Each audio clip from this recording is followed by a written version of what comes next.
Fala, gente amiga, tudo bom? Eu sou Carlos Lose e este é o Batata Diário, o seu programa de dicas do Diário do Capitão.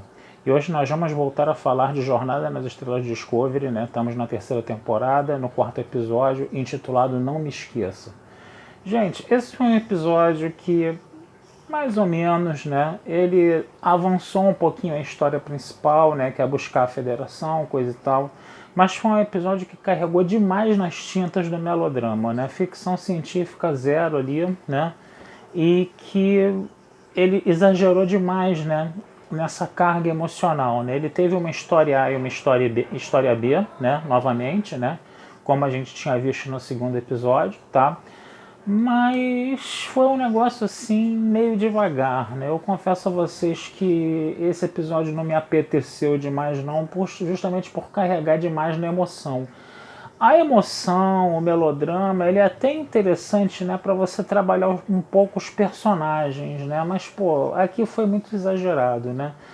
O que foi História A, pra gente ter uma ideia? A História A ficou em volta da Adira, né? A Adira, que é uma personagem que a gente acabou de conhecer, com a qual a gente ainda não tem muita afinidade, né, no caso, né? E toda a carga emocional muito pesada do episódio ficou concentrada em cima dela, né? Talvez tenha sido até por isso, né, que essa parte emocional acabou não caindo de repente muito bem, né? O detalhe é o seguinte, a Adira, né, ela é uma humana que está carregando um simbionte, ela não tem as lembranças do simbionte, né, e aí foi sugerido pelo Dr. Culber, né, que ela fosse para o planeta Trio, né, para o planeta dos Trios, né, no caso, né, para ver o que se poderia fazer no caso, né. E por um outro lado, o Culber também estava, né, fazendo assim exames, né, em toda a tripulação a pedido do Saru, né, para ver como é que a tripulação estava, né. E o Dr. Culber diagnosticou que a tripulação estava muito estressada e que o Saru deveria fazer alguma coisa para desestressar, né, essa tripulação.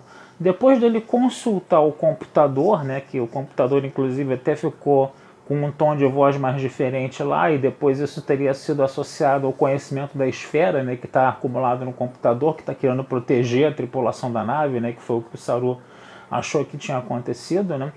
Mas aí o computador sugeriu ou para eles verem, vamos dizer assim, Buster Keaton e Charlie Chaplin, coisa e tal, né? Ou então para se fazer um grande jantar, né? No caso, né? E esse jantar acabou saindo tudo errado, foi um tiro pela culatra total, né? Todo mundo estressado ali, né? No caso, né? Mas foi interessante, né? Porque depois a Tilly conversou com o Saru, o Stamets também, que tinha sido grosseiro com a Tilly, né? Acaba pedindo desculpas a ela, coisa e tal, né?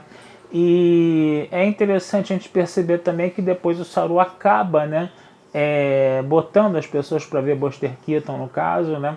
A própria Detmer também, que estava com aquele problema no segundo episódio, que não foi desenvolvido no terceiro, esse problema volta a ser mencionado agora no quarto episódio. Ele é grosseira com Stamets, aí depois eles brigam, né? Tudo isso durante o jantar, né? E depois essas pessoas elas vão se entendendo, né? O Stamets faz as pazes com a Tilly, o Stamets faz as pazes com a Detmer, né? A Tilly vai lá, né? Vamos dizer assim, dar uma força para o Saru, que tinha tentado fazer, né? Vamos dizer assim, desestressar um pouco mais a tripulação, né? E depois ele consegue, né? Com a exibição do Buster Keaton no hangar da nave, né? Então o que acontece? Foi uma parte onde novamente se trabalhou, né, a tripulação da Discovery, né, sem a presença da Michael Burnham, né? Toda vez que isso acontece, na minha modesta opinião, eu acho que o episódio melhora, né? Porque os outros personagens têm, vamos dizer assim, uma chance de aparecerem mais, né?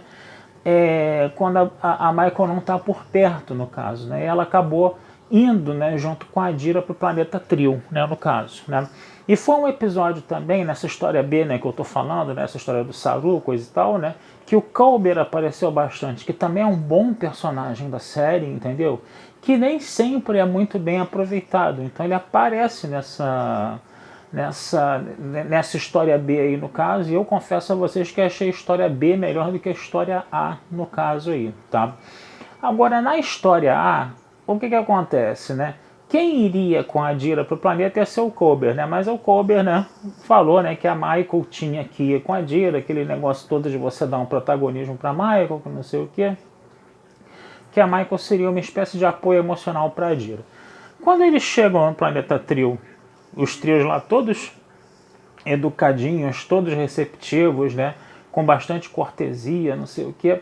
Só que o que acontece? Quando eles descobrem que a Dira é uma humana que está carregando um simbionte, né, eles acham aquilo uma aberração, coisa e tal, não sei o que, né.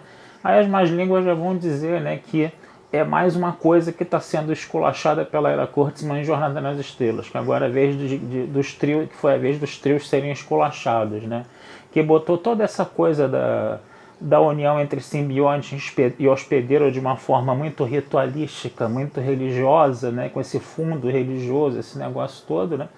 Mas no final das contas o que acontece? A Michael desceu, né, junto com a Dira, né. Esses trios acabaram, a líder desses trios acabou falando que as duas tinham que ir embora, né? E de repente o que acontece, né? Vão tentar arrancar o simbionte à força, né, da Adira, né? Um dos trios vai querer arrancar o simbionte à força da Adira, né? E aí a Michael dá umas porradas lá nos trios lá, dá uns tiros de phaser lá nos trios. Quer dizer, a Michael ela desce para quê? Para fazer essa parte de ação, né, do episódio. Só que um dos trios, né, achou que a Adira poderia ser, vamos dizer assim, a salvação da espécie deles, porque durante a combustão muitos trios que tinham capacidade de receber hospedeiros morreram, esse negócio todo, né? E aí esse trio acaba levando a Michael e a Adira para uma caverna onde tem uma espécie de lagozinho, né, onde o trio mergulha e ele consegue ter contato com seu simbionte, que foi o que a nossa Adira acabou fazendo, né?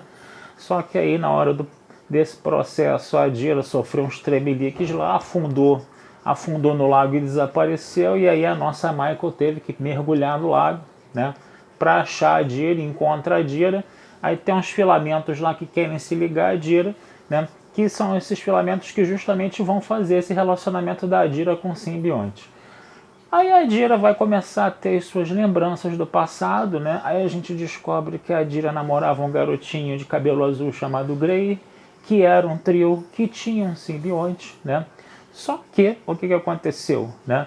Ficou aquela coisa altamente melosa, aquela coisa altamente lenta, de dois namoradinhos adolescentes ali conversando, e isso ficou. Quer dizer, foi um saco, né? Só que o que vai acontecer? O nosso Grey os dois estavam numa nave, né, dentro das lembranças da Dira, e o Grey acabou sofrendo um acidente, né, porque houve uma colisão lá de alguma coisa com a nave e o Grey acabou sendo ferido mortalmente e a nossa Dira acabou, né, tendo que receber o simbionte às pressas, porque senão o simbionte morreria junto com o Grey. E aí, quando se lembra tudo isso, a Dira finalmente ela conseguiu ter a visão, né, dos outros hospedeiros, né, do simbionte, né? Inclusive o Senatal estava lá, né? A Burnham também conversou com o Senatal, a Dira, coisa e tal, né? E aí, né, finalmente a Dira começa a ter suas lembranças, né, dos hospedeiros passados, né, no caso, né? E quando elas sobem a nave, né, a Adira já tinha as coordenadas de onde está a federação, né, que o Senatal, as lembranças do Senatal passaram para ela entrega para a Burnham, né, e o episódio termina com a Adira lá tocando violoncelo, né, com o namoradinho dela lá ajudando ela a tocar violoncelo. Quer dizer, foi um negócio, sabe, um pouco maçante nessa história A, né, no caso, né. Eu como falei, né, achei a história B muito interessante, né. Agora, mais algumas observações rápidas com relação ao roteiro, né? O que eu posso falar desse roteiro? Não está me parecendo que a gente está vendo uma história de 13 episódios agora, uma grande história de 13 episódios, tá? Você tem essa história principal que é a Discovery atrás da Federação, tudo bem, coisa e tal, mas cada episódio de Discovery que a gente está vendo até agora consegue ter uma história independente, episódica, né? E isso eu confesso a vocês que eu tô achando bacana, né, nessa série, né, porque não tá aquela coisa de você ficar vendo pedaços de filme a cada episódio, ter que esperar, né. Quer dizer, cada episódiozinho tem o seu arco, a sua história que começa e termina, né, que corre junto, né, com a história principal, que é buscar a federação, né. Isso eu achei uma coisa interessante que os roteiristas estão fazendo. Agora, uma coisa que é uma constante em Discovery, né, nesses episódios, né, são esses diálogos mal escritos que realmente eu confesso a vocês que eu não consigo entender por que tem esses diálogos tão esquisitos em Discovery, né? E esse negócio é complicado, por quê? Porque você vai vendo os episódios passando, você vai vendo os roteiristas mudando e esses diálogos complicados continuam, né? Isso que eu acho esquisito, né, nessa série, né? Por exemplo, na cena do jantar, né? Tilly falando que vomitou em cima de um telarita na hora que as pessoas estavam jantando, ou então a Detmer começar a falar que não conseguia limpar o sangue dos Stamets, coisa e tal, né? Numa espécie de jogo lá de palavras que eles estavam fazendo, que é um negócio estranhíssimo que nem foi apresentado para o público, né? Então essas coisas esquisitas é que minam a série, entendeu? E tá muito em cima desses diálogos, né?